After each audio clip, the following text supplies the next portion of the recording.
you from another Big Bang. In today's alien-infested programme, we'll be telling the strange but true story of little green men. And I shall be showing you how to make an authentic lunar landscape complete with craters and moon dust that you can find in your kitchen. And we'll be watching metal melt itself into a frenzy. But first, a trick. Violet, a challenge for you. A glass balanced on a pencil with a 5p piece in front of it. Now, the challenge is to get that 5p piece over the pencil and into the glass without touching it. OK, this is something to do with alien mind control, isn't it? So if I go... No, it's to do with blowing. Watch this. The trick is to blow onto the 5p piece. Not under it, but on top. Watch what happens. Your idea's even daft than mine. What? Fantastic. Do you see what happened there? What happens is when you blow over a 5p piece like that, the air pressure on top of the coin is lowered, so the coin gets sucked up off the ground, caught in the airstream and thrust to the back of the glass. Weird or what? Well, you wouldn't think it, but I'm actually going to out-weird you with this cup. You are weird, Violet. That's not a cup, it's a piece of paper. Well, we'll see. I'll be making Gareth drink his words at the end of the show.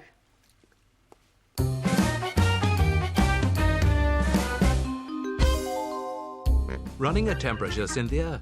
Feel like little men are clog dancing inside your head and aiming tiny blowtorches at your eyeballs? Looks like you've got the flu virus. Once you've caught it, you can be snuffling in less than a day, which is one reason it spreads so quickly. One treatment is to paint your nose with iodine solution. It works for mice. Alternatively, soothe that cough by boring a hole in a turnip and filling it with honey. After 3 days, the juice will be loaded with vitamin C. Yum, yum. Some people believe the flu virus must have come from outer space. They might be talking rubbish, but nothing else on Earth is quite like it. As a result, there's no proper cure. Violet, come and see this. What's that then? It's an alien abduction game. That's great. The idea is to abduct the cows from their field and take them over to the alien mothership and drop them off. Go on. You've nearly done it. Yay! Got one. Looks easy. Oh, it's a break for freedom from the cow. Oh, and he's returned to his field. Well, it looks easy, but you have a go. You control the scout craft using these two lines here. Now, this game is tricky to play, but despite all the alien technology, it's actually easy to make. The base of the game is nothing more than one of these cardboard boxes that you get fruit and vegetables in from a supermarket. Turn it upside down and cover it with some green card or green paper so it looks like a field. Now, the 4 towers, all they are these poster tubes. Cut a slot in the bottom so it'll fit into the holes that you cut round the corners of your box. In they go. And you're then going to need to make some guides for the control lines. Now, the best thing to use for the guide is a drinking straw, one of these plastic bendy varieties with a knuckle joint in it. Now, what you then do is add a bit of tape to your bit of straw, then mount a bit of straw at the top of each of the 4 towers, then do the same again at the base of the 4 towers. Now for the control lines. Go in through the bottom of the first straw, up the tower, into the next bendy bit of a straw, and then take it diagonally across to the tower at the opposite corner of your box. Then into the final straw guide, out through the bottom, then bring the string around the back of the last tower. Now do the same for the opposite 2 towers, then put your hand at the top and pull all the control lines down to the surface of the game so you've got enough slack to play with. Then tie each of the pairs to each other like that, and now you've got a complete set of control lines for the game, and pull them tight again, and where they cross at the top, that's where you're going to attach your scout craft. Now, the scout craft is nothing more than one of these foil pie dishes. Take some tacky blue stuff, stick it inside, take a paper clip and attach to it a bead and straighten out one leg of the paper clip, then force that paper clip through the top of the tin foil, through the tacky blue stuff, and where it comes out on the underside, bend it into a sort of hook, and that's how you can abduct your cows. Now, the mothership, really easy. It's 2 larger foil pie dishes glued back to back with a hole cut in the top, and on the underside, glue on a knife. Now, that hole at the top, you need to plug that up with a cylinder made of card or paper, and that's going to be the holding pen for the alien abducted cows. Now, cut a slot in halfway up one of the towers and stick into it the knife, and your mothership is now mounted in position. Attach your scout craft round about there. Finish the whole game off with some cows with little hooks put on them so they're easy to abduct, and your game's ready to play. Abducted any cows yet, Violet? It's taken a lot of practice, but I have got one. See if you can get it in the mothership. Go on. Gareth, why do aliens abduct cows? Well, they're aliens. Who knows? In today's Strange But True story, we present the Big Bang Guide to Finding Alien Life. Now, the first question facing any alien hunter is this. Are there aliens out there? Well, our galaxy alone is so huge, we reckon there just has to be alien life. So, Violet, will you please bring in the galaxy? The galaxy. Well, yeah, it's just a cardboard box, but it's a model of the galaxy, and each of these things represent a star. Now, we reckon any aliens will be living on a planet just as we live here on Earth. So we're not interested in any stars which don't have planets revolving around them. Some stars will have planets, but the planets will be too hot for life. Others will be too cold. Or too small. Or too dry. Or too young. Or just plain unlucky. So, Gareth, what are we left with? Well, there's us and these fellas. The next step is to locate these fellas. Right. Blundering around the universe in a spaceship looking for life would take forever. What you need is a telescope. A big telescope. And not just any telescope, a radio telescope. Radio waves travel at the speed of light, so they're great for communication. And the chances are aliens have got their own radio stations, or are even sending out signals, looking for us. A radio telescope like this one at Jodrell Bank is a giant radio aerial, so sensitive that it can pick up even the faintest of signals. But here's a problem. To which frequency do you tune your radio? We've no idea! So what you've got to do is listen to all the radio frequencies at once. The trouble is, space is noisy.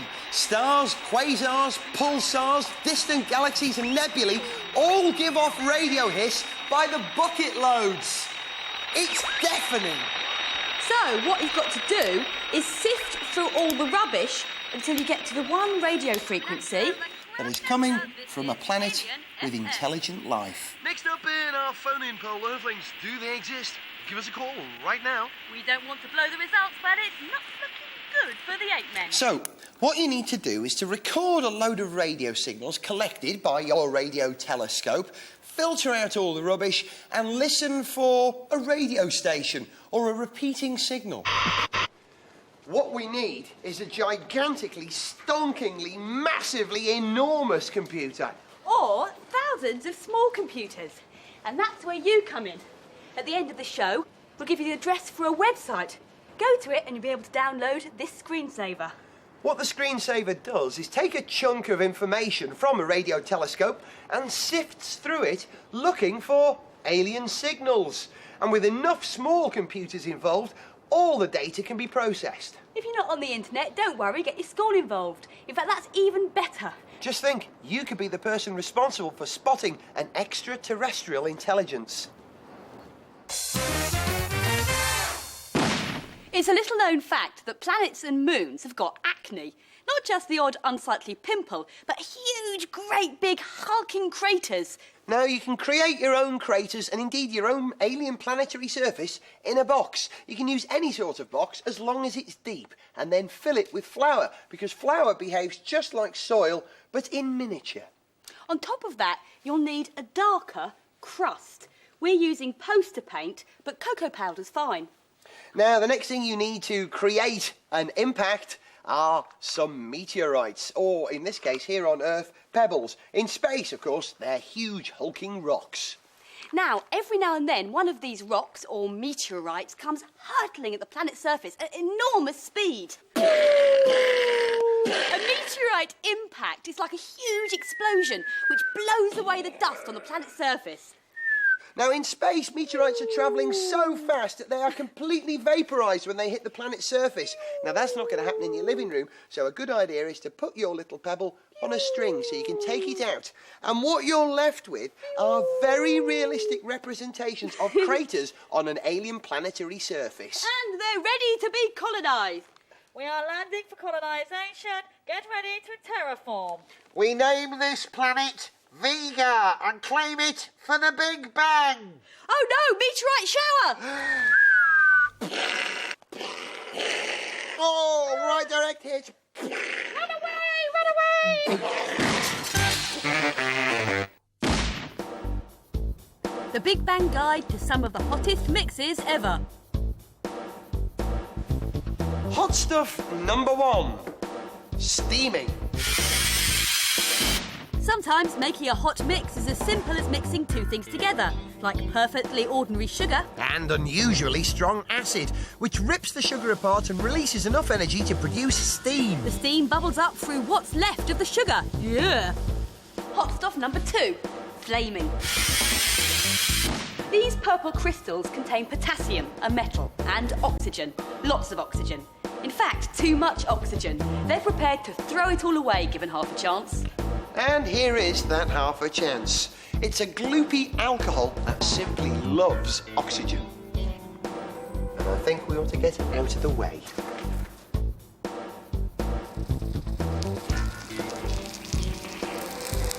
Whoa, there it goes, like a volcano. It's producing heat, so much heat in fact, that it sets itself alight.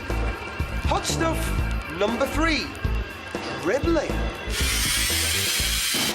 This pot contains a mixture of two things: iron with oxygen attached to it, better known as rust, and aluminium, better known as saucepans. Now, aluminium is really good for saucepans, but it's fantastic when it burns. It just needs a little help to get going, that's all. And that's where my super sparkler comes in. It's made of magnesium, which burns at a very high temperature. So high, in fact, it should get this reaction really going. And our reaction is to get going ourselves.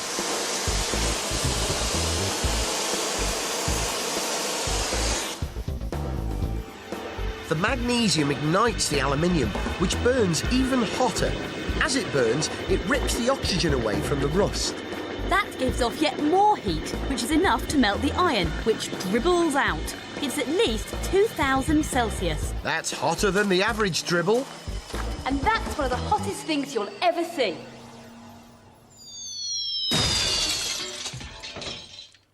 Gareth, I got another one. Oh, Violet, let that cow go back to his home planet and show me why you think this piece of paper is a cup. OK, you put it in front of you in a diamond shape, then fold it in half, then make a crease by bringing this down to the fold. You're making a paper plane. No, I'm not. Watch carefully. I'm pulling that over from the left and the same one over from the right. Something plain-like about that. Pull the top down. Pull the other side down. That's the lip. And then you can open it out. And you have yourself a bona fide paper cup. That will never hold water. Go on then, try that orange juice in it. You reckon, dear? Yeah, look, and you can pour it over me. All right. Yay! Well There you done. go. It is holding orange juice. Yeah, but drink up quickly, it'll go soggy. Oh, God, it's a good year for orange juice, that one.